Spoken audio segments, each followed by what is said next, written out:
اور کیا اگر کوئی ریاست کے خلاف کھیل کھیلے گا اور ریاست کو دیوالیہ کرانے کی سازش کا حصہ بنے گا اعلانیہ، تو کیا اس کے خلاف قانونی کارروائی نہیں ہوگی؟ ان کے ساتھ تو کچھ بھی نہیں ہوا، 10واں حصہ بھی نہیں ہوا جو ہمارے ساتھ ہوا ہے. ہم نہیں چاہتے ان کے ساتھ وہ کچھ ہو جو ہمارے ساتھ ہوا ہے، لیکن انہیں حیا آئی ہے، انہیں شرم آئی ہے.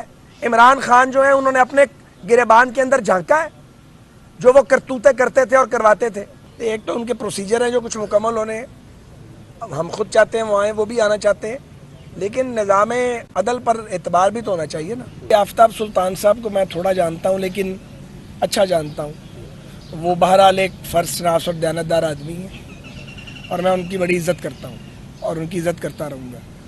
اب وہ جو بھی واقعات ہیں ان کے بارے میں تو وہی بتا سکتے ہیں.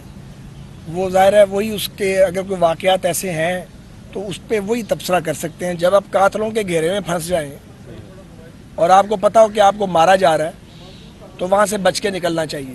میری ذاتی رائے ہے یہ. ان کی بیماری بھی ایک ریالٹی ہے نواز شریف صاحب کی. وہ شدید بیمار تھے اور ان کو عمران خان کی حکومت نے باہر جانے دیا تھا کیونکہ وہ ان کو خطرہ ہو گیا تھا کہ یہ کہیں گلے نہ پڑ جائے سارا کچھ. خوشی سے باہر نہیں ان کو بھیجا تھا. تو وہ ان کی قسمت اچھی تھی کہ وہ بچ گئے، ان کی جان بچ گئی. مشرف دور میں بھی ان کے ساتھ یہی کچھ ہوا تھا. بڑی لمبی جیل کاٹ کے گئے ہیں. اس بگوڑے کی طرح تو نہیں جو بیٹھا ہوا ہے اور ضمان پارک سے باہر نہیں نکلتا اور عدالت ترلے منتیں کر رہی ہے کہ جناب آئیں ضمانت کرا لیں. یہ بھی ایک عجیب تماشا ہے کہ شاہد خاقان عباسی 20 پیشیاں بھگت چکا ہے.